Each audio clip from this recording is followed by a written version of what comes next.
Have you ever just stopped and wondered, why does one idea explode online while another, maybe even a better one, just completely vanishes? It feels like magic, right? Well, it's not. We're going to break down the actual science of why things catch on. And it all starts with a kind of weird question, a real puzzle. How can something that's supposed to be a secret become the most famous thing around? For the answer, let's go to New York City. Imagine you walk into this totally normal hot dog joint, but over in the corner, there's an old-school phone booth. You step inside, you pick up the phone, and a hidden wall swings open.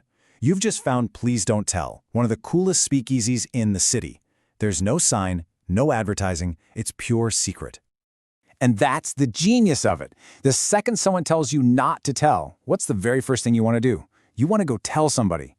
It makes you feel like an insider, like you're in on something special. Sharing that secret gives you what we call social currency.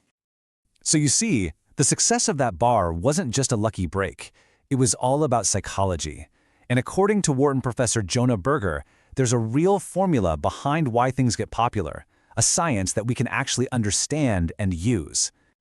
So, here's how we're going to break it all down. We'll start with the science itself. Then we'll get into the psychology of why we share in the first place. After that, we'll look at what kinds of things get shared, and finally, how you can put it all together to make your own idea contagious. All right, let's get right into the heart of it. Jonah Berger's work boils this whole complex world down to 6 core principles that explain pretty much everything about what goes viral. And luckily for us, he wrapped them up in a super easy-to-remember acronym, STEPPS. That's social currency, triggers, emotion, public, practical value, and stories. Each one is a vital piece of the puzzle, and we're going to look at them in 2 main groups to make it even clearer. First up, let's talk about the why. What's happening inside our brains that gives us that unstoppable urge to share something? This is all about our internal motivations, and it covers the first 3 principles: social currency, triggers, and emotion. We already touched on this one with the secret bar. Social currency is really just about our deep-seated need to look good in front of others. We share stuff that makes us look smart, or funny, or cool. You know, it's like we're all managing our own little personal brand. So, how do you actually create this stuff? Well, one way is through what's called inner remarkability. Remember the Snapple real facts under their caps? You read a weird fact and you just have to tell someone. Another way is using game mechanics. Think of getting to gold status on an airline. It's not just about getting a free drink. It's a badge of honor that people love to talk about.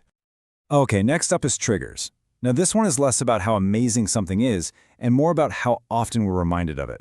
A trigger is just a little nudge from our environment that brings an idea to the front of our mind. And believe me, those little nudges matter. Get this. People mention brands in their conversations over 3 billion times a day. And that's not because they just saw an ad. It's because something in their daily life, something totally normal, triggered the thought. The whole idea is captured in this perfect little phrase. Top of mind means tip of tongue. It's that simple. If you can get people thinking about you, they'll start talking about you. Kit Kat did this brilliantly when they linked their candy bar to coffee breaks. Suddenly, every time you thought coffee, you thought Kit Kat. And guess what? Their sales went through the roof. The third piece of the puzzle is emotion. But, and this is the crucial part, not all emotions are created equal. The ones that really get us to share are what Berger calls high-arousal emotions. These are the feelings that literally fire us up, get our hearts pumping, and make us feel like we have to do something. And here's where it gets really surprising. You might think it's all about positive feelings like awe and excitement. And yeah, those work great. But look at this. Anger and anxiety are also huge drivers of sharing. What doesn't work? Low-energy feelings like sadness. That actually makes us shut down and share less. The rule is, when we care, we share, but only if that feeling gets us fired up. Okay, so we've covered the psychology of why we share. Now let's flip the coin and look at the what. What are the actual characteristics of an idea that make it shareable?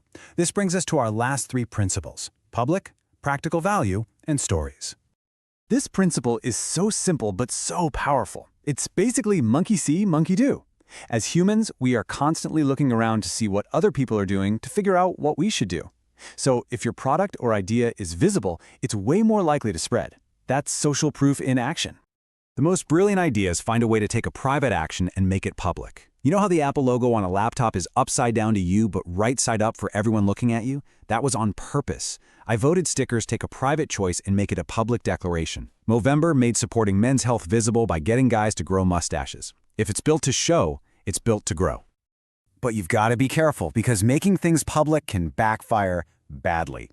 Old anti-drug ads used to say things like, "So many teens are using marijuana." They thought they were being scary, but they accidentally created social proof. What teens heard wasn't, "This is dangerous," but, "Hey, it seems like everyone is doing it." It actually made the problem worse. All right, the next principle is practical value, and this one's probably the most intuitive of all. We love to share things that are genuinely helpful, life hacks, amazing deals, or just really solid advice. Sharing useful stuff feels good because it feels like we're helping people out. It's just good old-fashioned news you can use. And that brings us to our final and maybe most important principle, stories. You can have all the data in the world, but nobody remembers data points. People remember stories. A great story grabs us, pulls on our emotions, and makes the information unforgettable. Stories are basically vessels that carry a message along for the ride. So there you have it, the 6 STEPPS principles: social currency, triggers, emotion, public, practical value, and stories. So the big question is, how do you put it all together? Well, the best way to think about it is that you need to build a Trojan horse. Think about it. Nobody wants to be marketed to, right? We put up walls, but everyone loves a good story. That story is your Trojan horse. It's the entertaining, awesome thing that people willingly bring into their lives. And your idea, your message, your brand, that's the valuable stuff that's hidden inside, ready to be discovered. Because at the end of the day, a contagious idea is about so much more than just a good product. It's about crafting the perfect package around it. A story so useful, so emotional, so remarkable that people feel an uncontrollable urge to share it. So, I'll leave you with this to think about. What's the Trojan horse that's going to carry your idea out into the world?